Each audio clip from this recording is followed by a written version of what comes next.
अमरावती येथील काँग्रेस कमिटी भवनावर भाजप युमोर्चा प्रदेश अध्यक्षांच्या नेतृत्वात मोर्चा काढण्याचा प्रयत्न करण्यात आला। ही बातमी कळताच शहर युवा काँग्रेसचे सर्व पदाधिकारी तातडीने काँग्रेस भवन येथे पोहोचले व भाजप युमोर्चा मोर्चाला प्रत्युत्तर देण्याकरिता काँग्रेस भवनासमोर सज्ज होते। मात्र जिल्हा परिषद विश्रामगृहाच्या परिसरात बॅरिकेडिंग करून पोलीस प्रशासनाने हा मोर्चा अडवून धरला। मात्र या मोर्चा दरम्यान जिल्हा परिषदेच्या शासकीय विश्रामगृहाचा म्हणजेच सरकारी मालमत्तेचा या मोर्चेकरांनी गैरउपयोग केला। शासकीय जागेमध्ये कुठलाही राजकीय कार्यक्रम घेता येत नसताना या मोर्चासाठी आवश्यक साधन सामग्रीची तसेच कार्यकर्त्यांची जुळवाजुळव या विश्रामगृहाच्या आवारात करण्यात आली। झेंडे बॅनर या आवारात तयार करण्यात आले। या घटनेची दखल घेऊन जिल्हा परिषद बांधकाम विभागाचे कार्यकारी अभियंत्यांच्या दालनात धडकले। सरकारी मालमत्तेचा गैरवापर करणाऱ्या या भाजप कार्यकर्त्यांवर गुन्हा दाखल करण्याची मागणी यावेळी करण्यात आली।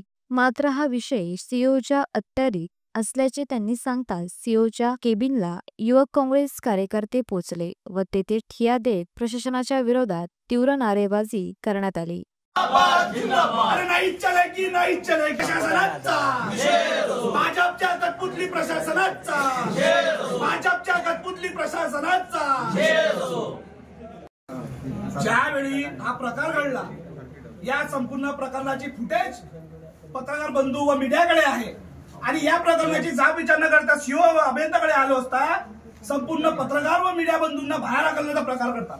म्हणजे काय, तुम्ही स्वतः चुकीत आहात, चूक तुमच्याकडून घडली आहे आणि या प्रकरणावर झाकण टाकत आहे म्हणजे तुम्ही पत्रकाराचा मुस्कट दाबण्याचा प्रयत्न करताय। अरे हा प्रकार बाहेर येऊ द्या ना, बोला ना तुम्ही त्यांच्या समोर, पत्रकार समोर बाईट द्यायला तयार नाहीये। म्हणजे युवक काँग्रेसचे कार्यकर्ते या ठिकाणी शांतप्रिय पद्धतीने बोलण्यासाठी आलो। आमचे सन्माननीय महासचिव समीर भाऊ जळंदाळ, जिल्हाध्यक्ष निलेश बघुळे, विधानसभा अध्यक्ष वैभव दादा देशमुख या ठिकाणी जाब विचारण्यासाठी आले असता तुम्ही बाहेर हाकलला त्यांना। हा कोणता प्रकार आहे? आणि मीडिया तर एक आधारस्तंभ आहे, चौथा स्तंभ आहे। अरे तुम्ही त्यांनाही बोलू देत नाही, त्यांनाही काही माहिती देत नाही, तर माहिती कशी पुरणार आहे? म्हणजे या संपूर्ण प्रकरणामध्ये तुमचा पूर्ण हात आहे। यामध्ये आता असं वाटतंय की या ठिकाणचे अमरावती जिल्हा परिषद सीओ सुद्धा सामील आहे, अभियंता सुद्धा सामील आहे, त्या ठिकाणचा वानगडे अधिकारी सुद्धा सामील आहे। म्हणजे संपूर्ण प्रकार यांना 2 दिवस अजून माहित होता, माहित असताना सुद्धा यांनी या नृत्य करून आणला। म्हणून आमची सर्वांची मागणी आहे की या संपूर्ण अधिकाऱ्यावरती कारवाई झाली पाहिजे।